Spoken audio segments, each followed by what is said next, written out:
Luxury SUVs are getting small, and BMW sees the future in an even smaller SUV than the X3. It's the 2013 BMW X1, and it's today's video road test.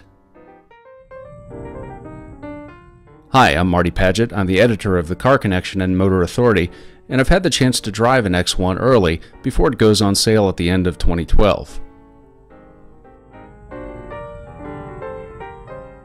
Now, when the X1 does go on sale, it'll present an interesting marketing opportunity for BMW. It'll be right around the $30,000 mark, but it'll be a good size smaller than even the Mercedes-Benz GLK, BMW's own X3, about the size of a Mini Countryman, but not related to that vehicle. It's still a good-looking ute from a lot of angles. From some angles, though, it looks a little compressed, a little too short. All the familiar BMW details are in place, and the interior looks a lot like the most recent BMW sedans, down to the joystick controller. Now, while some other brands have ventured into front-wheel drive crossovers, BMW retains a rear-wheel drive basis for the X1, though all-wheel drive is available. It has downsized the engines, though. For America, we'll get two engines, actually. There's a base 4-cylinder engine, a turbocharged 4. It has 240 horsepower, and America only will get a 3-liter turbocharged 6-cylinder engine, or 300 horsepower. Both are teamed to an 8-speed automatic transmission, and both are offered with all-wheel drive, though the 4-cylinder is also offered with rear-wheel drive.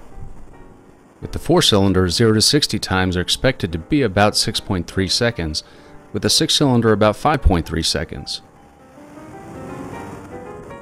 Preliminary fuel economy numbers are going to be rated as high as 33 miles per gallon highway. Typical for BMW, the X1 has a really good ride and handling trade-off.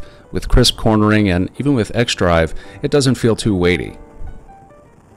Steering's reasonably quick for a vehicle with all-wheel drive, and on versions with the M Sport package, up to 80% of the torque can be sent to the rear wheels for a sportier driving experience.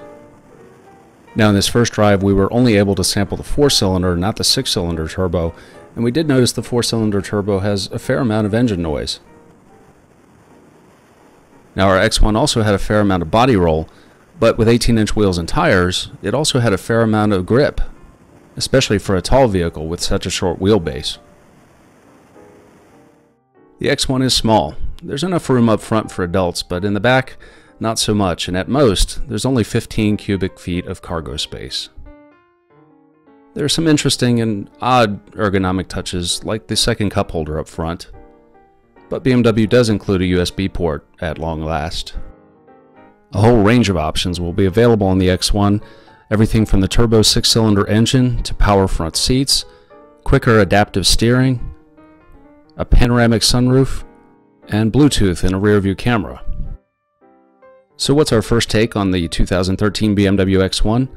Well, for folks stepping down from a larger SUV, there might not be enough cargo or passenger space in back.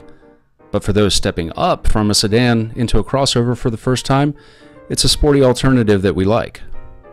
Now, for more, you can take a look at our road test on the Car Connection and follow us on Facebook and Twitter. I'm Marty Paget. Thanks for joining us.